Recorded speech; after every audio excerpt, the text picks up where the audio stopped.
আবারও ভূমিকম্পের আভাস। বাংলাদেশের রাজধানী ঢাকা শহর সহকারে বাংলাদেশের বিভিন্ন স্থানে আজ মঙ্গলবার সকালে ভূমিকম্প অনুভূত হয়েছে। আবহাওয়া অধিদপ্তর এর তথ্য অনুযায়ী মূলত ভূমিকম্পটির উৎপত্তি স্থল চীনে।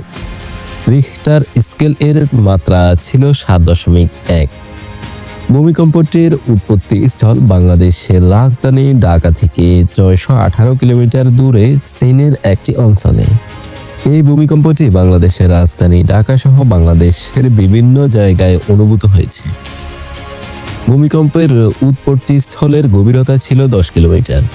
আবহাওয়া অধিদপ্তরের ভূমিকম্প পর্যবেক্ষক ও গবেষণা কেন্দ্রের কর্মকর্তাদের তথ্য অনুযায়ী আজ সকাল 7:05 বাংলাদেশের রাজধানী ঢাকা শহর সহকারে বাংলাদেশের বিভিন্ন স্থানে ভূমিকম্প অনুভূত হয়।